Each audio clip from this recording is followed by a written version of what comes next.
네, 연습 문제 5.3의 8번 문제를 같이 풀어보도록 합시다. 자, 주어진 식을 프로비니우스 해법을 이용해서 기절을 구하는 문제입니다. 자, 우선 주어진 해법은 이제 이런 식으로 나타낼 수가 있고, 여기서 B와 C를 나타낼 수가 있겠죠. 자, 그리고 이제 이런 형식으로도 나타낼 수 있겠죠. 자, 이렇게 나타낼 수 있고요. 그 다음에 B는 이렇게 나타내면 B는 1이 되고 C는 마이너스 X제곱이 됩니다. 그래서 우선 이제 거듭 제곱으로 풀 수 있는지를 먼저 확인해야 되겠죠. 왜냐하면 우리가 프로비니우스 해법을 적용하라고 했으니까. 그래서 이제 B를 이런 형식으로, C가 이런 형식으로 나타낼 수 있으면, 즉 B와 C가 급수 형태로 표현이 가능하면 이게 해석적이라고 그러고, 만약에 B와 C가 해석적이라면 거듭 제곱 급수에 해가 존재한다. 즉 프로비니우스 해법으로 풀 수 있다는 의미가 되는 겁니다. 그래서 보시면 이제 B는 1, 그럼 B1이 1이 되고 나머지는 다 0이 되면 되겠죠. 그래서 급수 형태로 표현이 가능하고, C도 얘가 0, 얘가 0, C2만 마이너스 1이 되면 급수 형태로 표현이 가능합니다. 그래서 얘들은 해석적이 되고 거듭급수의 해가 존재해서 프로비니우스 함수로 풀 수 있다고 우선 판단을 할 수가 있습니다. 자, 프로비니우스 해법은 우선 y를 이렇게 가정을 하고요. 이렇게 가정을 하고 얘를 두 번 미분해서 원래 이 식에 이렇게 집어넣어서 급수를 구하고, 결정 방정식을 이용해서 r 값을 먼저 구한 다음에, 그 다음에 a에 대한 여기 있는 이 am에 대한 연결 관계를 나타내서 급수 형태로 표현을 하는 거죠. 그죠? 그럼 우선 r부터 구해야 되겠죠.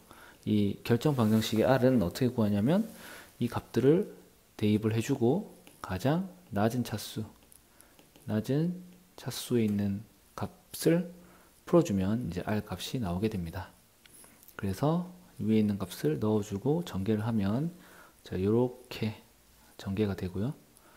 여기가 y 더블 다시 되고, 얘는 전체가 x, bx, y 다시 되고, 얘는 cx의 y가 되죠. 자, 그래서 가장 낮은 차수의 개수를 얻으라고 했으니까 m이 0일 때를 골라주면 됩니다. 여기다 m이 0일 때 m에다가 0을 다 집어넣고, 이렇게 전개를 해주면 됩니다. 네, 이렇게 전개를 해주면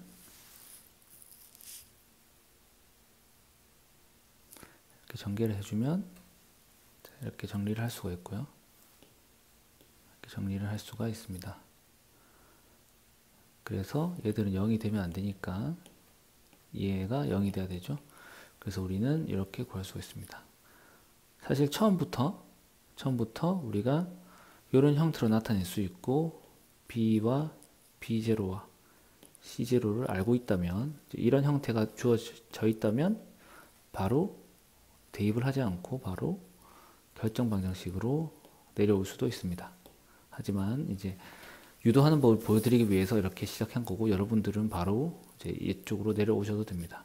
그래서 B1을 찾으면, B0를 찾으면 B0는 1, C0는 0. 그래서 이 값들을 여기다가 대입을 하면 결국 우리는 결정 방정식에서 R이 중근을 가진다는 것을 알 수가 있습니다. R이 중근을 가질 때 우리는 기절을 이런 식으로 두 가지로 적어줄 수가 있고요. 이 두 가지 중에서 우선 첫 번째 거를 먼저 구할 수가 있습니다. 그래서 R이 0이기 때문에 얘를 0으로 보내주면 얘가 1이 되고 나머지 이 관계만 남습니다.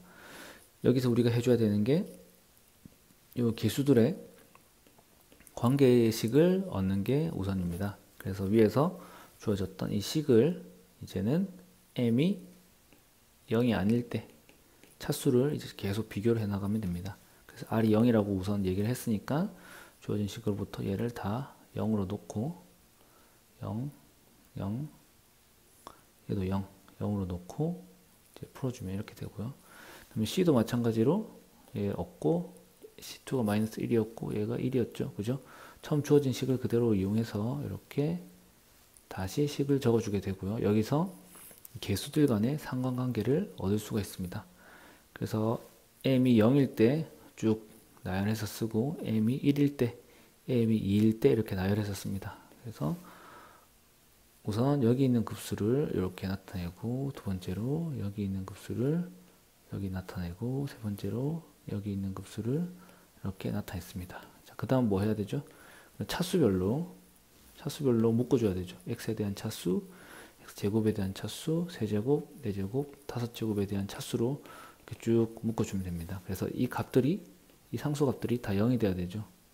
얘도 0, 얘도 0, 또 0, 0이 돼야 됩니다. 자, 그러면 첫 번째 식으로부터 a1은 0이 되고, 이제 두 번째 식으로부터 이런 관계식을 얻을 수가 있고, 세 번째 식으로부터 이런 관계식, 네 번째 식으로부터 이런 관계식, 다섯 번째 식으로부터 이런 관계식을 얻을 수가 있습니다. 자, 얘네들 보면 일정한 규칙이 있죠. 일정한 규칙을 변수 형태로 적어주면 이렇게 적을 수가 있습니다.